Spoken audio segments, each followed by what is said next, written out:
Howdy group leaders, howdy team, happy Thursday.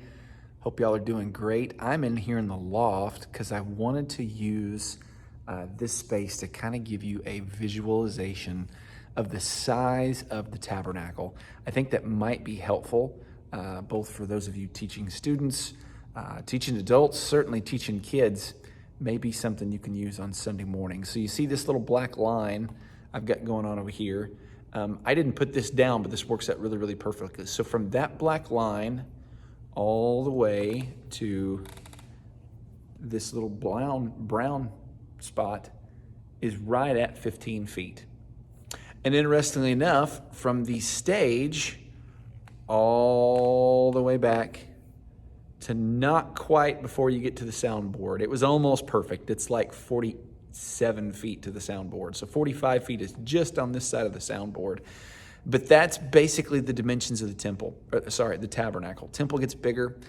Like the loft, the tabernacle and the temple were it was 2 compartments, but you could make it into 3, which is kind of cool. But anyway, just giving you a visualization. I thought it was pretty interesting. But let's talk about this lesson. I think it's good. It's more technical than some of the other ones have been, but it's still worth studying, and I think there are a couple of cool insights that we can bring out. But first and foremost, the idea of the icebreaker being this week of bringing baked goods, I think is glorious. I think you should do that, and I think you should bring those baked goods to my office for me to check beforehand just to make sure that they're good. I think that'd be a good thing. No, it's a fun little game you can play. If you want to bring some baked goods, tell the kids that you didn't follow all the instructions and see how they respond to that. It lays the groundwork, plus it's fun to have some baked goods, so do that. Some other stuff that I think is really cool with this lesson, I absolutely think it's worth pointing out to them that God made a home with his people before they actually had a home. Think about that. Let me say that again. God made a home with his people before they actually had a home. While they were still wandering in the wilderness, God said, I'm with you. I am setting up a tent just like all of you are living in a tent. I am with you. I'm going to guide you. I'm going to protect you. I'm going to provide for you, but I'm with you. This constantly really neat reminder. And yes, he was set apart. And yes, his tent was very different than everyone else's, but he was with them. Emphasize that to the kids. If they don't get anything else out of this lesson, that constant reminder, this has always been true. God is with us. God continues to be with us, and God, in fact, continues to find ways to get even closer to us now than he did with his people then. I think that's really, really good.